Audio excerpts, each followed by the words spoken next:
The Shroud of Turin has fascinated people for centuries, but a recent study in August 2024 revealed something shocking. Stick around until the end to get all the details.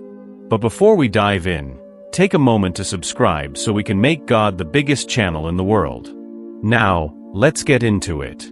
Scientists from Italy's National Research Council's Institute of Crystallography recently examined the Shroud of Turin. If you haven't heard of it before, the Shroud of Turin is believed to be the cloth that Jesus was wrapped in after his crucifixion.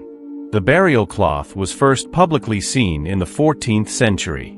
Many critics argue that it's not really the cloth that covered Jesus, but rather a medieval forgery.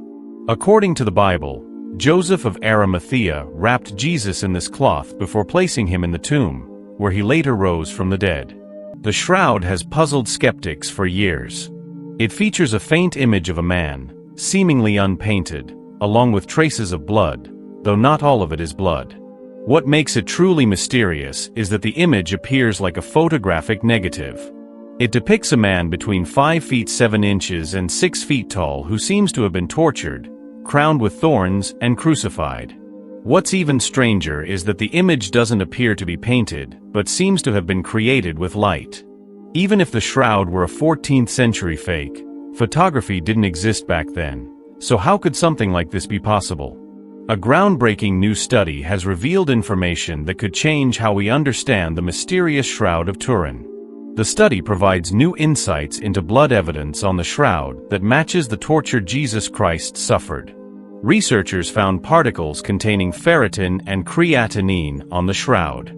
These particles are usually produced by intense muscle contractions, confirming at a microscopic level the extreme torture Jesus endured. The study also stated that the shroud's double body image contains numerous bloodstains, proving that Jesus was tortured. The report mentioned bloodstains on the hands and feet, consistent with crucifixion wounds. It also found bloodstains on the body that matched the injuries from whipping before the crucifixion. Additionally, a bloodstain on the chest suggests a wound made after death, which aligns with the spear wound described in the Bible. Julio Fanti, an associate professor at the University of Padua's Department of Industrial Engineering, conducted this study. He has been researching and publishing about the Shroud of Turin since 2004. The study also raises the question of who funds this research. According to the report, an anonymous religious organization helped fund these studies. This group also asked Fanti to analyze a fabric known as the Padrao handkerchief. This cloth has images of Jesus Christ and Saint Pio of Pietrelcina, both believed to be miraculous. Fanti and engineer Christian Pras' initial investigation found an almost transparent substance between the blood-stained threads of the shroud. The report suggests that this substance could be the semi-transparent fluid produced by pulmonary edema, which aligns with the biblical account of Christ's suffering. The condition is linked to an excessive buildup of fluid in the lungs. The report also mentioned that other scholars who have studied the Shroud of Turin support this idea. This theory connects to what is believed to have happened to Jesus during his crucifixion. The Shroud of Turin is a cloth that, according to tradition and scientific research, was used to cover and cleanse Jesus' face after his crucifixion. Fanti's analysis of the shroud found that the man's right eye appeared more sunken, with a vertical mark over the closed eyelid. This suggests that another blow to his head may have blinded him. The analysis also supports the gospel accounts of Jesus' torture, including the flagellation. The report states that a wound on the right eye could have been caused by a thorn from the crown placed on Jesus' head, instead of a scourge mark. Imagine a 14 by 4 foot piece of cloth with a full-length image of a man, showing wounds on both the front and back of his body. This image closely matches the details described in the Gospels about Jesus' suffering during his crucifixion.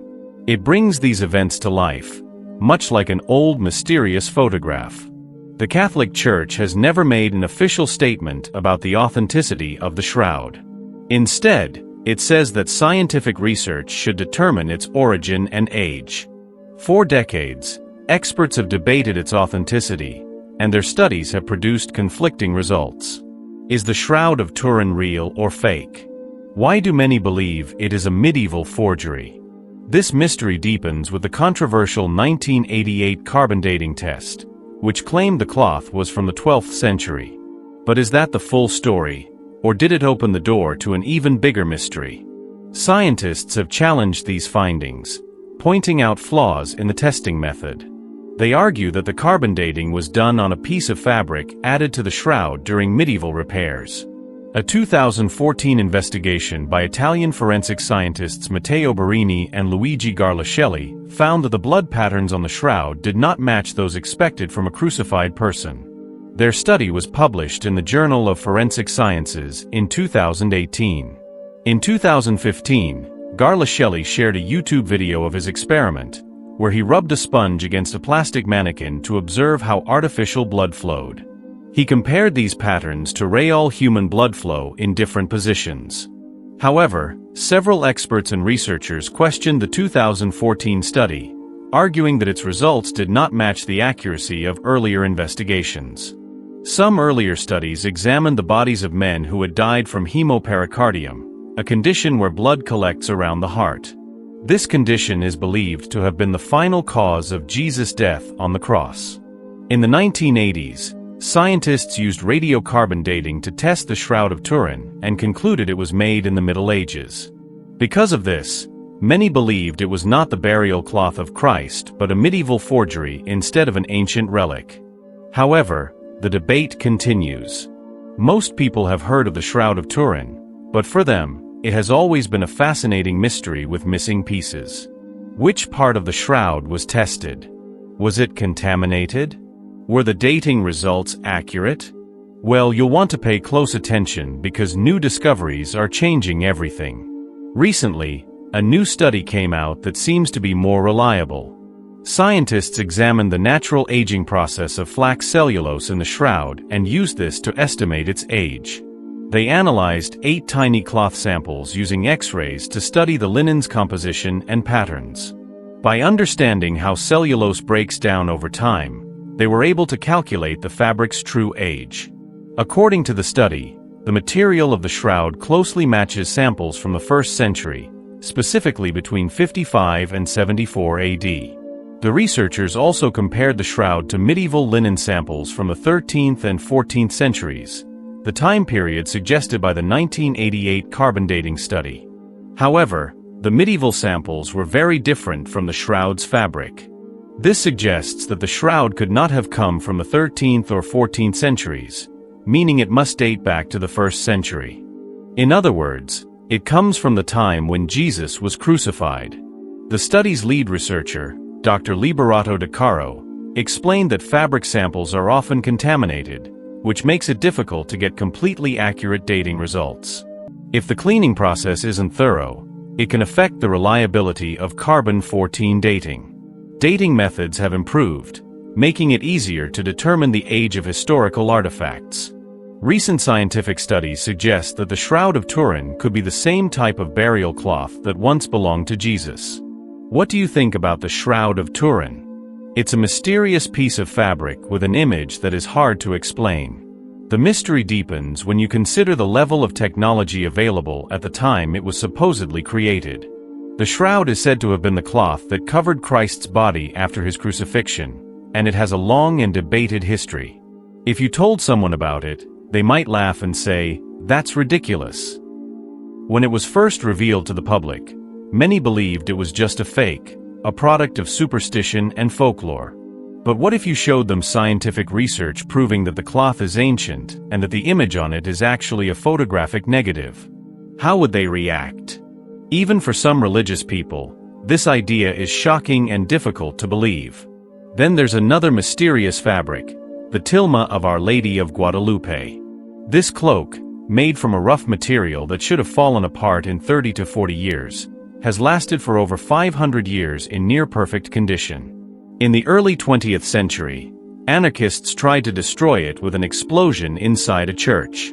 The blast was strong enough to cause damage, yet the tilma remained untouched. A crucifix nearby bent as if it had shielded the fabric. Even more astonishing, when scientists examined the tilma closely, they found that the eyes on the image appeared incredibly lifelike, so much so that they reflected the room where it was being studied. How do we explain such mysteries? At first glance, it looked like something from a mystery novel, but it's real. Even deeply religious people sometimes struggle with things like the Shroud of Turin or the image of Our Lady of Guadalupe. They say, no, no, no, religion is just an abstract idea. It has nothing to do with a piece of cloth or a specific event in history. The Bible in 1 Corinthians says, "The Greeks seek wisdom, and the Jews look for signs, but we preach Christ crucified." To the Greeks and Jews, this seems foolish or confusing, but to believers, Christ represents God's power and wisdom. God's weakness is stronger than human strength, and His wisdom is greater than human intelligence. This starts to make sense when you study things like the Shroud of Turin and think, wow, could this really be Christ's burial cloth? Or when you consider the image of Our Lady of Guadalupe and wonder, is this truly a miraculous image that no one can explain?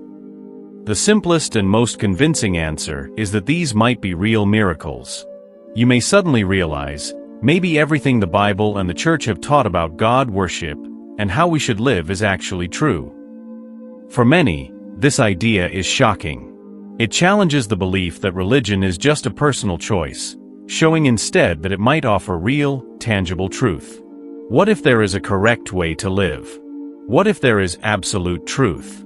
At some point, you may need to use reason to embrace faith, accept divine revelation, and live morally in order to find true meaning.